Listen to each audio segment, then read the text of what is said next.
deputies, our royal fathers, all the police officers here present, members of the press, ladies and gentlemen, Assalamu alaikum. Let me start by apologizing to you for the delay in seeing you. It wasn't intentional at all. In fact, I will say it categorically that this is the first time within this tenure that we did not meet our time. I believe in time, and whenever I fix time for meeting, I make sure I abide by that time. So my sincere apologies. As you're aware, we had meetings with our traditional rulers, which extended beyond the time that we thought we would finish. I know time is of essence, especially keeping security personnel is not in our best interest. I therefore apologize to all of you. Secondly, this is the time I find it necessary to first of all thank you for all the effort, but more importantly to commiserate with the Nigerian police force over the loss of some of your colleagues some days back in the line of duty. Of course, we're saddened with this development, and we pray to Almighty Allah to grant them Al-Jannah Firdaus. May God forgive them. These are some of the challenges of the job. Someday it will definitely happen. We'll pray to Allah to continue to protect all of us against such. I feel sad when such happen. Why? Because I know the condition of service of policemen in Nigeria, which is really unfortunate. Wherever I have the opportunity, I say it without any apologies. If really we need reforms in this country, two things will happen. One is the total overhaul of the judiciary, because that is where rule of law starts. And you all agree with me that the system is not being fair to the judiciary. Two, when you overhaul the entire judiciary, the next is enforcement. When you speak of enforcement, you're talking about the police force. We know your capacity because you've demonstrated that capacity beyond the shores of Nigeria. You go for peacekeeping. You know what is happening there. Unfortunately, you're not being treated fairly as a nation. And it is something that we must continue to speak about it wherever we find the opportunity. We have to continually talk about police reform. Reform starts from one, your total enumeration. The system is not being fair to you. In terms of your welfare, the system is not being fair to you.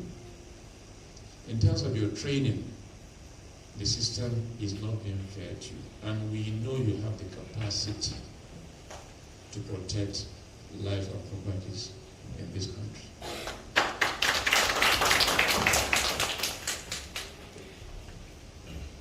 Within my capacity, I'm doing so much internally to see how I can come to your aid as police officers in Zamfara. Let it be the beginning of the reform. I'll put all the modalities. When I get there, I will invite you and I will unveil my plans for the police in order to have effective policing in Zamfara. And I hope by the time we do that, other states will copy, as well as the entire nation.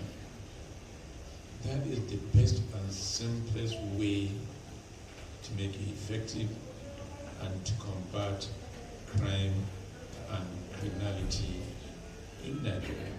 It is a fact. So I want you to bear with me. Once we're through,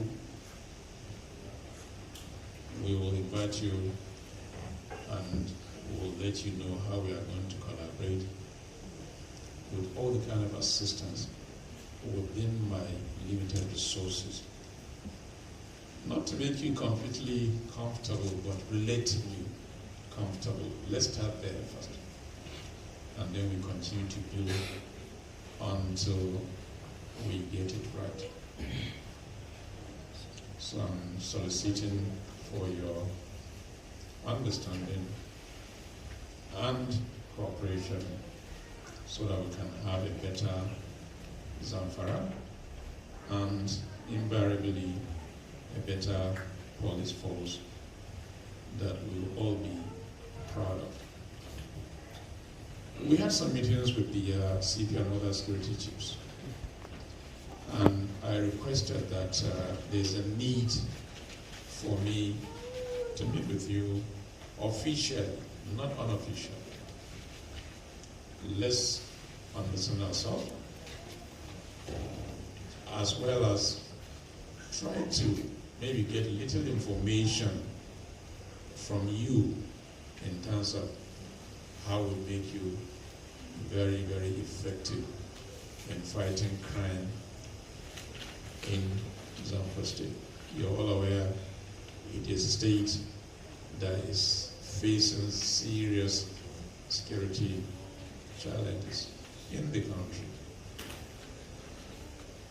And collectively, we will put heads together and come up with solutions to this crime that is a menace to the society. I'm aware of all the DPOs and some of your major constraints in terms of how effective you can be in your respective places of work. Sometimes when people complain about police, I say, you don't know what they go through. That is why. You can imagine. Even decent accommodation you don't have. Talk less of giving me the tools to work. It's not about giving you guns and ammunition. It's beyond that. What happened to the tools that will make you very effective to work? Very soon, we're going to have new chairman, and this chairman will have clear instructions on how you can collaborate and how they will complement the efforts you're putting in your respective zones in order to make you effective. We can't continue to blame you, because it's a different thing to tell somebody to run and you also tie his legs and hands. It will not. That is the truth of the matter. Therefore, part of what we're going to do from next month is to make sure all the local government chairmen have a better relationship with their respective divisional officers as well as their area commands. Their instructions, and I will make sure is implemented. Where it is not, please talk to me directly.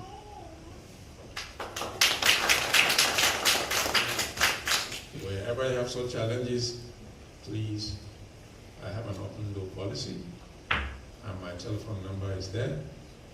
You can reach me at any time, irrespective of the time. I want us to work. I want us to have a safe Zamfara.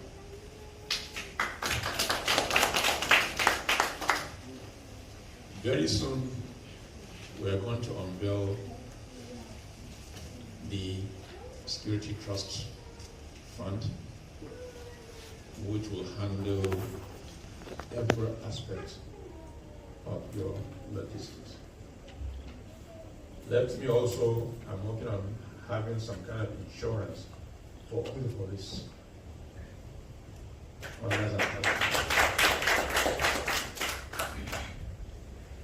In case anything happens, you're fully insured. I'm working on that, and by the grace of God, we will get there so that we can have effective policing in Zamfara State. This is the short and long of this our meeting today. And of course, I want to commiserate with the families that lost their dear ones. Thank you very much.